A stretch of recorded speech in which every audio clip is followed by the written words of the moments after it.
नमस्कार, news state देख रहे हैं आप। मैं हूं आपके साथ शुभम त्रिपाठी। इस वक्त की सबसे बड़ी खबर आपको बताएं, न्यूज स्टेट पर केशव मौर्य ने बड़ा बयान दिया है। मुलायम खुद चाहते हैं कि अखिलेश चुनाव हार जाएं। इस वक्त की बड़ी खबर, और करहल की जो सीट है वह फंस चुकी है, तो केशव प्रसाद मौर्य ने बड़ा बयान दिया है। न्यूज स्टेट से उन्होंने बातचीत के दौरान यह कहा है, और एसपी सिंह बघेल पर हमला एसपी की बौखलाहट है। तो इस पूरी खास बातचीत में क्या कुछ कहा है केशव प्रसाद मौर्य ने, सुनाते हैं आपको। 2 चरणों की वोटिंग, कई सारे शब्द जिसका मैंने जिक्र किया। आपका एनालिसिस, आकलन, रिपोर्ट क्या है आपके पास? नहीं, भारतीय जनता पार्टी की आंधी चल रही है, जिसमें साइकिल उड़ करके सैफई पहुंच गई है। साइकिल उड़कर सैफई पहुंच गई। भगवान कृष्ण किसका भला कर रहे हैं? 2 चरणों की वोटिंग हो गई। अखिलेश यादव ने कहा पूरे उनके पक्ष में हवा है। देखिए, जो राम भक्तों के हत्यारे हैं उनका भला कैसे हो सकता है? और भगवान श्री कृष्ण जी भी हैं तो भगवान विष्णु जी के ही अवतार, तो कृपा प्राप्त करने के लिए पात्र होना चाहिए, और वह पात्रता मैं यह मानता हूं कि श्री अखिलेश यादव जी और समाजवादी पार्टी में नहीं। यूपी में एक बार फिर से 2 लड़कों की चर्चा है, एक पुराने एक नए। 2 लड़कों की चर्चा का इतिहास का पन्ना खोलिए। 2017 में 2 लड़के आए थे, एक राहुल गांधी जी थे, दूसरे अखिलेश यादव जी थे। 47 पे सपा सिमट गई थी, 7 पे कांग्रेस सिमट गई थी। करहल में रैली हुई है, मुलायम सिंह यादव को जाना पड़ा है रैली में। आप लोगों ने पूरी ताकत लगाई है, चक्रव्यूह पूरा रचा है, मुलायम सिंह यादव को उतरने के लिए मजबूर कर दिया। श्री मुलायम सिंह यादव जी ने श्री अखिलेश यादव जी का नाम भी नहीं लिया है।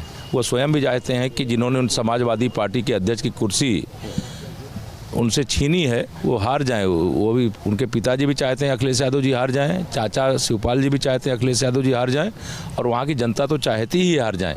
और जब 20 तारीख को वोट पड़ेगा तो वहाँ कमल खिलेगा। 10 मार्च को जब वोटों की गिनती होगी तो करहल सहित मैनपुरी की 4 सीटों पे कमल खिलेगा, और वहाँ भाजपा को जीत का चौका लगाने का मौका मिलेगा। आपने शायद उन्होंने आखिरी में नाम लिया, याद दिलाना पड़ा। तो मैंने कहा ना, वो ज़बरदस्ती नाम करें लो, तब उन्होंने लिया नहीं। वो किसी कीमत पर मैं मानता हूं कि वो मुलायम सिंह यादव जी श्री अखिलेश यादव जी का नाम कभी नहीं लेना चाहते। अच्छा, 2-4 बातें पिछले कुछ दिनों में हो गई हैं। अखिलेश यादव कन्नौज में एक रैली कर रहे थे, उसमें उन्होंने पुलिस वालों को बुरा भला कह दिया। नहीं, मैं इतने स्तरहीन शब्दों का प्रयोग करके श्री अखिलेश यादव जी जो उत्तर प्रदेश के 5 वर्षों तक मुख्यमंत्री रहे, उन पुलिस के जवानों को जो उनकी सुरक्षा में लगे रहते हैं उनका अपमान किया, और उनके इस भाषा की मैं निंदा करते हुए पुलिस वालों से तुरंत माफ़ी मांगने की भी मैं मांग करता हूं। और श्री अखिलेश यादव जी का ये आचरण बहुत ही अशोभनीय है, और मैं यह मानता हूं कि उनकी जो बेचैनी है, जो उनके अंदर गुंडों, अपराधियों, माफियाओं, दंगाइयों के खिलाफ 5 वर्ष में कार्रवाई की गई है, उससे सबसे ज़्यादा जो परेशान हुए हैं वो श्री अखिलेश यादव जी हुए हैं। और वह पुलिस ने जो अपना जो कानून के अधिकार का प्रयोग करके कार्रवाई की है, और उनके प्रति जो 5 साल एक मुख्यमंत्री रह चुके हैं, साल से जो गुस्सा भरा था वह पुलिस वालों के प्रति अब शब्दों का प्रयोग करके उन्होंने प्रकट किया। एक मुख्यमंत्री रह चुके हैं, वो संवैधानिक पद पर रह चुके हैं, उसके बावजूद इस तरीके की भाषा। आप बहुत कुछ बोल रहे हैं, वचन पत्र पर देखिए कह रहे हैं फ्री बिजली, टीचर, शिक्षा मित्र, पेंशन, लॉ एंड ऑर्डर, इन सब की बात वो कर रहे हैं। देखिए, जो कुछ किया होता है वो करे तो उस पर कोई भरोसा करेगा। समाजवादी पार्टी भरोसा खो चुकी है। वो रहे हैं मुख्यमंत्री, लेकिन मैं यह मानता हूँ श्री मुलायम सिंह यादव जी के परिवार के आखिरी सुल्तान थे वो। अब समाजवादी पार्टी कभी सरकार के इर्द गिर्द नजर नहीं आएगी। अच्छा, कई सारे शब्दों का इस्तेमाल हो रहा है। एक वीडियो आया, उसके बाद मुख्यमंत्री ने कहा कि गर्मी निकल जाएगी। फिर जयंत चौधरी कह रहे हैं कि चर्बी बहुत हो गई है बीजेपी नेताओं में। सपा के एक विधायक के अंसारी, रफीक अंसारी शायद नाम है उनका, उन्होंने कहा थानों में हिंदूगर्दी बहुत मची थी। ऐसे शब्दों की ज़रूरत क्या है चुनाव? देखिए, हमारी तरफ से कोई ऐसे शब्द नहीं है। चर्बी तो उनकी निकलनी ही चाहिए जो गुंडई करते हैं, जो गरीबों को परेशान करते हैं, जो दंगे करते हैं, जो लोगों की ज़मीन पर कब्जा करते हैं, जो अवैध खनन करते हैं, जो अपहरण का उद्योग चलाते हैं, उनकी चर्बी तो निकालने का काम 5 साल पुलिस ने किया है। अब 10 मार्च तक चुनाव आचार संहिता है, उसके बाद फिर कार सेवा शुरू होगी। जो अपराध करेगा उसके खिलाफ कार्रवाई होगी, और जो खुशहाली से जीवन जीना चाहता है उसकी पूरी सुरक्षा होगी, उसका संरक्षण होगा। अच्छा, इतना काम हुआ, भारतीय जनता पार्टी ने इतना काम किया, योगी सरकार ने इतना काम किया, फिर डर दिखाने की क्या ज़रूरत है? मुजफ्फरनगर की चर्चा करना, दंगों की बात करना नहीं। अगर किसी ने पाप किया तो उनको पुण्यात्मा बताएंगे क्या? उन्होंने अगर पाप किया, उनके संरक्षण के सरकार में अगर दंगे हुए हैं, उसमें इतनी बड़ी संख्या में लोग मारे गए कि अगर मुख्यमंत्री के नाते, गृह मंत्री के नाते उस समय वो जिम्मेदारी निभाते तो न दंगा होता, न एक भी मौत होती। लेकिन उनके शासनकाल में 700 दंगे हुए, 700, और भाजपा के शासनकाल में एक भी दंगा नहीं हुआ। योगी आदित्यनाथ जी के नेतृत्व में जिस दिन से हमारी सरकार ने शपथ लिया है, गरीब का कल्याण, किसान का कल्याण, भर्तियों में बिना रिश्वत दिए नौकरियों को देने का काम, बिजली पहले इनके समय आती नहीं थी, भाजपा के समय जाती नहीं है। इनके समय बिजली का तार काट ले जाते थे, इस समय ट्रांसफार्मर कह रहे हैं फ्री बिजली देंगे 300 यूनिट। फ्री बिजली देने वालों के शासनकाल में लोग बिजली के तार पर कपड़े सुखाते थे। अच्छा, लुंगी जालीदार, ये सब शब्दों का इस्तेमाल हो रहा है। जालीदार टोपी आपने भी कहा। 80-20 की बातचीत हुई। 80-20 वाला फॉर्मूला क्या है? ये 80% वोट भाजपा का है, बाकी 20% में बंटवारा है। सब पोर्ट्रे हो रहा है कि 80 हिंदू है 20 मुस्लिम है। ये तो उनका चश्मा है, देखने का दृष्टिकोण है। एक चूंकि बस 2-4 मिनट और लूंगा मैं आपका, चूंकि बड़ी तस्वीरें सामने आ गई। कर्नाटक से एक तस्वीर आई, हिजाब को लेकर बवाल मच गया। ये तस्वीर क्या है? कह रहे हैं समाजवादी पार्टी के नेता अखिलेश यादव की ये सब कुछ प्लॉट किया हुआ है बीजेपी का। ये भाजपा रोको, मोदी रोको, योगी रोको, प्रतियोगिता के जो टुकड़े टुकड़े गैंग के लोग हैं, जो कभी देश का भला नहीं चाहते, देश के गरीबों का भला नहीं चाहते, देश के गरीबों के जीवन में खुशहाली नहीं देखना चाहते, वो इस प्रकार की हरकतें करते हैं। अरे कोई विद्यालय होता है, विद्यालय के बच्चों का यूनिफॉर्म होता है, और हर माँ बाप चाहता है उसका बच्चा जब विद्यालय जाता है तो कम से कम उस यूनिफॉर्म में जाए जो विद्यालय के द्वारा निर्धारित किया गया है। तो इस बार 10 मार्च के बाद सरकार बनेगी तो क्या आप लोग ऐसी व्यवस्था करेंगे कि कॉलेज में, शैक्षणिक संस्थानों में कम से कम कोई ड्रेस कोड हो? हमने ट्रेलर आपको दिखाया है 2017 से 22 तक। 10 मार्च के बाद आज पिक्चर देखिएगा। एक पंजाब में रैली हुई, सीएम चन्नी ने कहा, चूंकि ये सवाल इसलिए कि सभी लोग यूपी के हैं, बिहार के हैं, प्रियंका गांधी वहाँ पर बगल में थी, उन्होंने कहा यूपी बिहार के भैया आकर पंजाब में राज करेंगे क्या? प्रियंका गांधी यहाँ पर आती हैं, चुनाव प्रचार करती हैं, ऐसे शब्द यूपी बिहार के लोगों पर बार बार टारगेट क्यों? देखिए, मैं ये कहना चाहता हूँ कि यह बयान पंजाब के मुख्यमंत्री चन्नी का नहीं था। यह बयान सही मायने में कांग्रेस की नेता श्रीमती प्रियंका वाड्रा का था।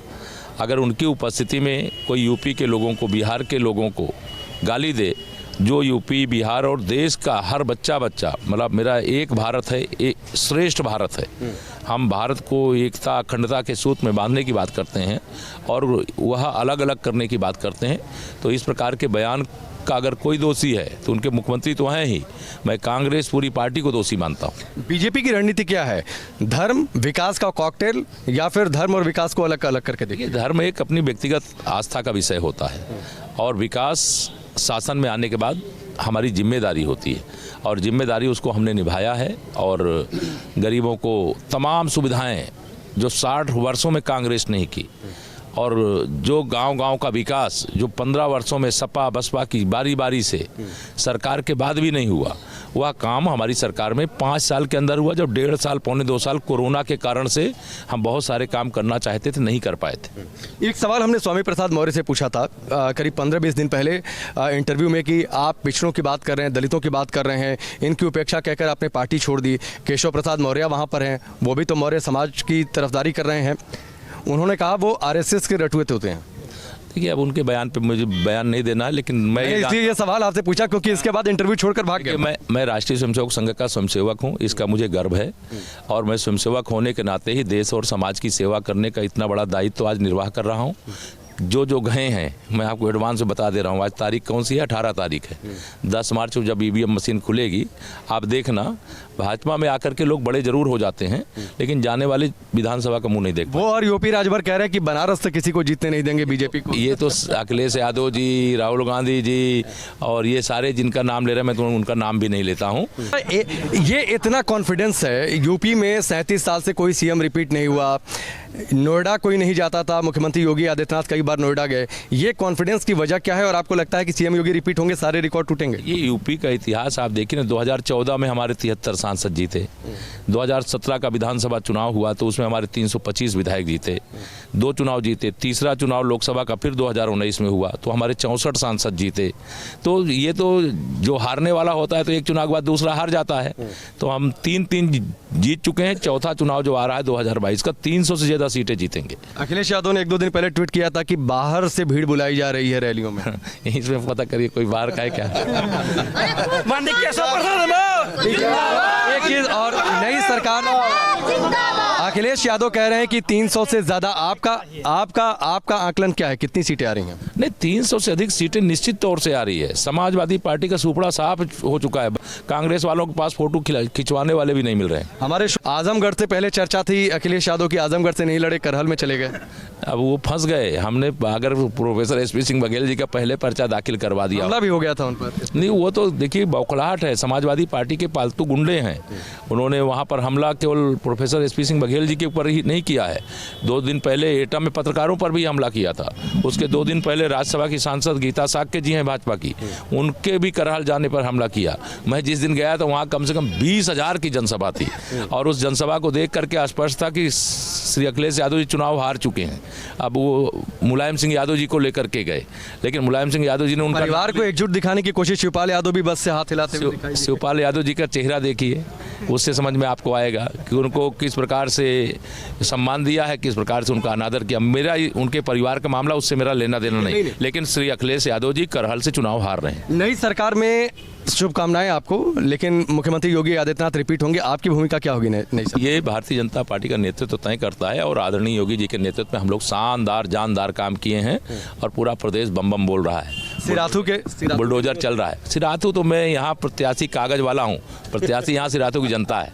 एक चीज़ और सवाल छूट गया था, आपने चूंकि काशी की बात, अयोध्या की बातचीत, धर्म के नज़रिए से शहर के विकास की बातचीत, मथुरा का आपने जिक्र छेड़ दिया था। ये तमाम बातें तो कन्हैया का जन्म स्थान का वहाँ का विकास नहीं होना चाहिए, वहाँ भव्य रूप नहीं बनना चाहिए। वो तो कहते हैं हमारे वंश के हैं, हमारे सपने में तो बनावे ना, कहें ना घोषणा करें। उनको डर लग जाएगा कहीं जिन्नावादी नाराज ना हो जाए। आपने मजबूर कर दिया कि आपकी पिच पर वो आ जाएं, क्योंकि रामगोपाल यादव ने कह दिया कि हमारी सरकार आएगी तो और ज्यादा भव्य राम मंदिर बनेगा। राम मंदिर बनाने की बात छोड़े, वो पहले कृष्ण भगवान श्री कृष्ण की जन्मभूमि के मंदिर की बात करें, वो तो बन रहा है। पूर्वांचल के लोगों से आप क्या कहना चाहेंगे? पूर्वांचल के लोग भाजपा के साथ थे, भाजपा के साथ हैं, भाजपा के साथ रहेंगे, मेरा पूरा विश्वास है। मैं सबसे अपील करता हूँ, देखिए सुरक्षा चाहिए तो कमल का फूल है, और खतरे को आमंत्रित करना है तो फिर साइकिल है या अन्य कोई चुनाव निशान है, जिसे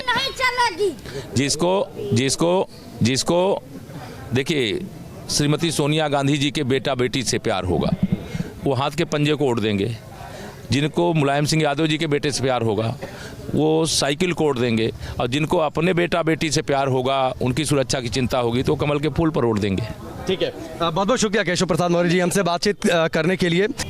तो केशव प्रसाद मौर्य से हम बातचीत कर रहे थे, कई सारे सवाल, गर्मी चर्बी जैसे शब्दों पर उन्होंने खुलकर अपनी राय रखी अखिलेश यादव के बयान पर, और बड़ी बात उन्होंने कहा कि मुलायम सल्तनत के आखिरी बादशाह हैं अखिलेश यादव।